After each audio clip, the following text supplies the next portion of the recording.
You've been investing for 3 years. You check your account and see $38,000. You do the math and realize you'll be doing this for another 5 years just to hit six figures. And something inside you breaks. Here's what nobody warns you about when you start investing. The first few years feel like a scam.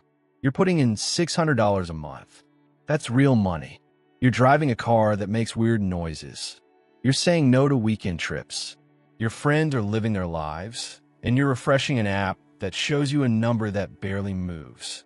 Last month, your portfolio went up by $340. You contributed $600, and the market gave you $340. It feels like the world's worst savings account with extra steps. And here's the thing that makes people quit. It's supposed to feel this way. The early years aren't broken. They're just brutal by design. And most people never make it past this phase. They're the moment that happens to almost everyone around year 3 or 4.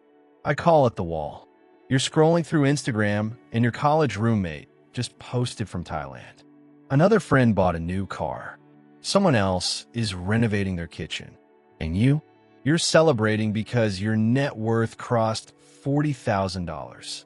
Your brain starts doing this dangerous calculation. I've sacrificed for 1,095 days, and I have less than my car's worth to show for it. This is the moment most people bail. Not because they don't understand compound interest intellectually. Everyone's seen the charts. Everyone knows the theory. People quit because knowing something and feeling something are completely different experiences. And what you're feeling right now is that you're being punished for doing the right thing. But here's what's actually happening beneath the surface that your brain can't see. In year 1, when you invest $500 a month at a 10% return, your investment gain for the entire year are about $330. That's it. You put in $6,000. The market gave you $330. You're doing 95% of the work. The compound interest is basically watching from the sidelines. But in year 7, something shifts. Your investment gains for that single year hit around $9,000. You contributed $6,000, and your money generated $9,000. For the first time, your money is doing more work than you are. Most people never reach year 7. They quit at year 3 when they're still doing all the heavy lifting. Here's the part that breaks my brain. The person who quits at year 3 and the person who makes it to year 7 are doing the exact same thing. Same monthly contributions, same index funds, same strategy. The only difference? One person kept going through the phase that feels pointless. The other one stopped. And that decision doesn't just cost them a few $1,000s. It costs them the entire exponential curve. Let me show you something that sounds fake but isn't. Let's say you start from zero and invest $500 monthly. To go from $0 to $100,000 takes about 7.5 years. That's 89 months of grinding. To go from $100,000 to $200,000, 3 years and 8 months. Less than half the time for the same dollar amount. From $200,000 to $300,000, 2 years and 7 months. By the time you're going from $900,000 to $1 million, it takes 13 months. The same $100,000 that took you 7.5 years the first time now happens in just over a year. But here's the cruel part. You cannot skip to the fast part. You can't hack your way past year 3.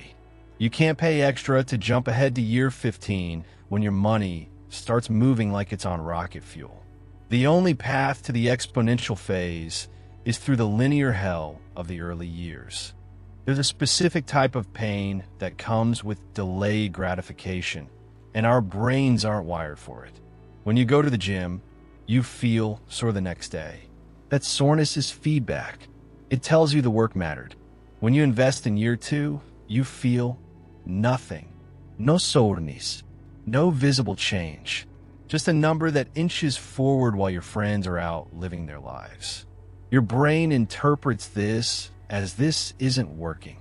And once your brain decides something isn't working, it starts building a case for why you should stop. The market's rigged anyway. I'll start again when I'm making more money. What's the point if it takes 7 years? These aren't logical conclusions.